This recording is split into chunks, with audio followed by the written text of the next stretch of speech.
The studio was alive with energy, a hum of anticipation that seemed to vibrate through the polished floors and reflected in the bright, unforgiving studio lights. The audience, a mix of regular fans and special guests, murmured excitedly, sensing that today's episode of The View was not going to be ordinary. Cameras shifted subtly, catching glimpses of the hosts as they readied themselves for the segment. Joy Behar sat with her usual confident poise, adjusting her microphone with a practiced flick of her wrist. She leaned forward, a smile playing on her lips, a spark of mischief in her eyes. Everyone could feel it. She had a plan. Across the set, Steve Harvey entered with a calm, almost imperious grace. He didn't rush, didn't flash a showy grin, he simply walked in, shoulders squared, eyes scanning the room with the quiet authority of someone used to commanding attention without even trying. The contrast between him and the usual chaotic energy of the panel was striking.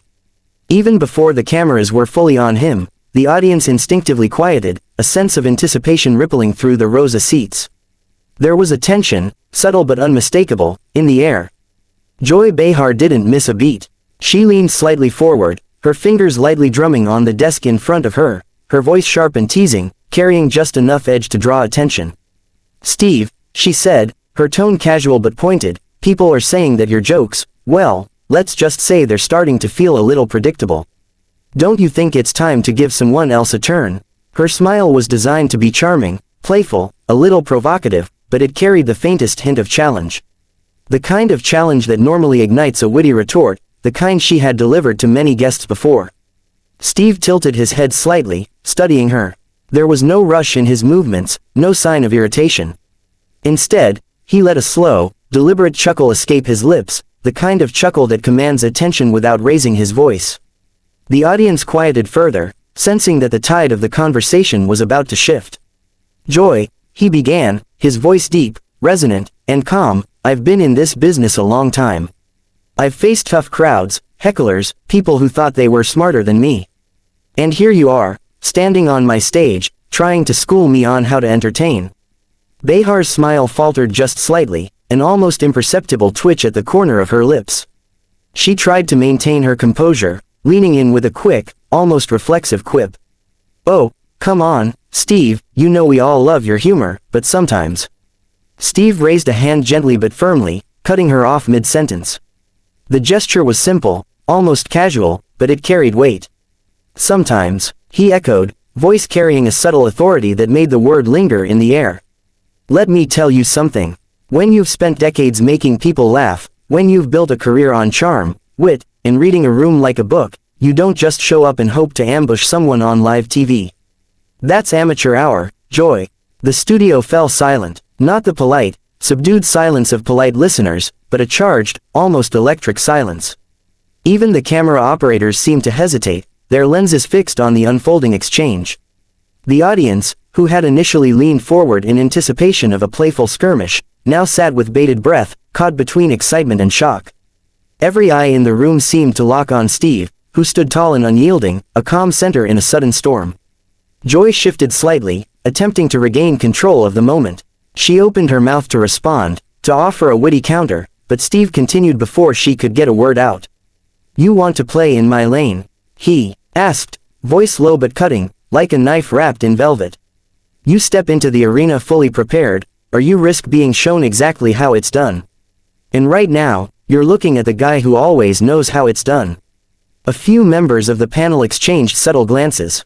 Some eyes widened in surprise, others quickly darted away, pretending not to notice. The tension was palpable, a mixture of awe and shock. Steve's calm delivery, paired with the absolute precision of his words, had transformed what could have been a playful exchange into a masterclass in verbal dominance. The audience sensed it instinctively. The applause they had been ready to give for a heated back and forth now hung suspended, waiting to see who would break first. Joy Behar's practiced composure began to crack. Just for a fraction of a second, long enough for cameras to capture it, her confident posture faltered. She had faced tough interviews before, combative guests, even live confrontations, but Steve Harvey was a different breed. There was no aggression, no flaring temper, just undeniable authority paired with a sharp, unrelenting intellect. It was the kind of presence that demanded acknowledgement, whether she liked it or not. Steve's gaze didn't waver, his eyes locked on Joy with a steady intensity, not with anger, but with the quiet assurance of someone who had faced challenges far greater than a teasing remark on live television. "I'm not here to hurt feelings, Joy," he continued, softening just enough to let the words land like a controlled strike rather than a blow. "I'm here to remind people that respect isn't optional. You can try to catch me off guard, but this is Steve Harvey's show, and I don't get caught."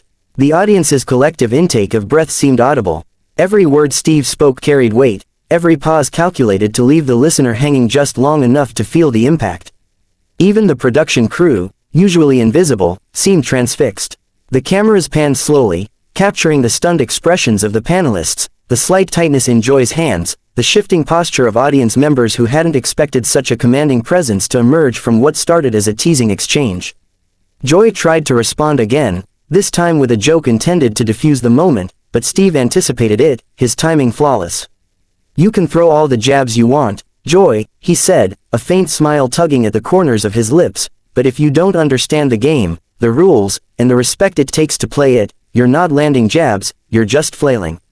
There was a pause, long enough to let the words sink in. The audience, previously caught between excitement and tension, now erupted into applause. But it wasn't just applause, it was recognition. Recognition that Steve Harvey hadn't just survived a verbal challenge, he had taken control, reshaped the moment, and delivered a lesson in charisma, timing, and authority. Joy Behar's smirk, the one she had relied on countless times to convey superiority or wit, had faded entirely. The flicker of doubt in her eyes was fleeting but unmistakable. Steve's presence had recalibrated the energy in the room, shifting the dynamic from confrontation to demonstration. It wasn't just about a debate or a playful argument anymore, it was about command. And Steve Harvey commanded that stage effortlessly. The tension that Steve Harvey had introduced in the first segment didn't dissipate as the cameras shifted. Instead, it lingered like a heavy fog, settling over the studio and changing the energy in the room. The audience, initially eager for playful banter, now watched with a kind of mesmerized curiosity. Conversations that had been murmuring in the crowd fell silent, even the crew behind the cameras moved with deliberate care, as if sensing that any sudden motion might disrupt the delicate, electrified atmosphere. Joy Behar, who had walked in with confidence and a glint of mischief, now seemed slightly unsure of how to respond. Her fingers fiddled with her notes, a subtle tremor betraying her usually composed demeanor. She leaned forward, attempting to salvage the moment with a quick, practiced quip aimed at Steve's own history of missteps. "Well, Steve," she said, her voice light, but strained, "we've all had our off days, haven't we? Maybe you've forgotten a joke or two in your long career." The words were delivered with a smile meant to disarm, but they lacked the punch that usually accompanied her sharp wit. Steve's laughter came slowly, almost lazily, but it resonated through the studio in a way that immediately drew attention. It wasn't cruel, but it had precision, a subtle force that made it clear he wasn't laughing at a mistake, he was highlighting mastery. "Joy," he said, leaning forward slightly, "this isn't about forgetting jokes. This is about understanding timing, delivery, and respect for the craft. You can't just toss words into the air and hope they stick. Humor, charm, wit, that's a craft. And if you don't respect the rules, you're not funny, you're just noisy." Behar's hand lifted instinctively, a small gesture meant to punctuate her next words, but Steve's eyes met hers, unwavering. The calm intensity in his gaze made the studio feel smaller, like all distractions had been erased and only their exchange mattered. She paused, realizing that her usual tactics weren't going to land. The quick smile, the sly remark, the casual poke, all of it had been neutralized by Steve's presence.